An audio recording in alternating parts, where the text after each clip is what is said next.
জিয়াউর রহমান এবং বাংলাদেশ এই দুটো অবিচ্ছেদ্য, একে আলাদা করা যায় না। কারণ জিয়াউর রহমানের ঘোষণার মধ্যে দিয়ে যে বাংলাদেশের মুক্তিযুদ্ধের সূচনা হয়েছিল, সেই মুক্তিযুদ্ধের মধ্য দিয়ে বাংলাদেশ একটা নতুন রাষ্ট্র হিসেবে একটা অস্তিত্ব লাভ করেছিল। যখনই মানুষ কিংকর্তব্য বিমূঢ় হয়েছে 71 সালে, যখন দিশেহারা, তখন ওই মেজর জিয়া বলছি, অখ্যাত মেজর, তার কথা কিন্তু গোটা জাতিকে জাগিয়ে তুলেছে।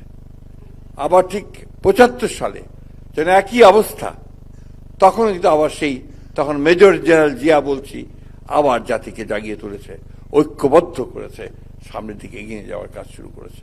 আজকাল একটা রাজনৈতিক শক্তি, কয়েকটা রাজনৈতিক শক্তি খুব কড়া জোর দিয়ে বলে সংস্কার সংস্কার সংস্কার। আমরা নাকি সংস্কারে বিশ্বাস করি না, সংস্কার করছি না। আমি বারবার যে কথাটা বলি, সংস্কারের জন্ম তো বিএনপি দিয়েছে। শহীদ প্রেসিডেন্ট জিয়াউর রহমান তিনি একদলীয় শাসন ব্যবস্থা থেকে বহুদলীয় গণতন্ত্রে নিয়ে এসেছেন।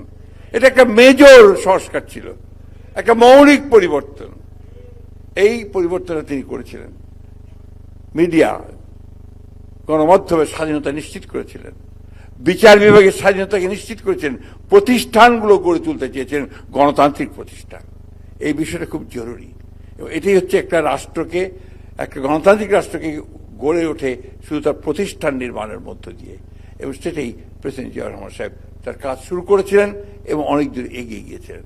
শহীদ প্রেসিডেন্ট জিয়াউর রহমান সাহেব আমাদের সামনে সেই আলোকবর্তিকার মতো, যার দিকে তাকিয়ে আমরা সামনের দিকে এগোবো। আমি সততার কথা বারবার বলতে চাই না, এটা একটা অসাধারণ ব্যাপার, কিংবদন্তির সততার মধ্যে ছিল, এবং তার মধ্যে যে রাষ্ট্রনায়কোচিত যে ব্যাপারটা ছিল, এটা ছিল অসাধারণ।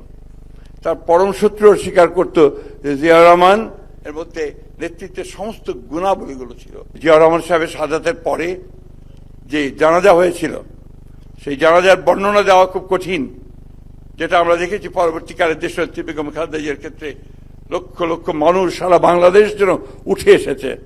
সেদিনও সেই বাংলাদেশ উঠে এসেছিল, সেদিনও বাংলাদেশের মানুষের চোখে পানি ছিল। যখন ইমাম সাহেব জানাজার পরে হাত তুলে দোয়া করলেন লালবাগের হুজুর, আল্লাহ বাংলাদেশকে হেফাজত করো, সমগ্র বাংলাদেশের মানুষ সেদিন ডুকরে কেঁদে উঠেছিল। কারণ তা জিয়াউর রহমান আর বাংলাদেশকে এক করে রেখেছিল।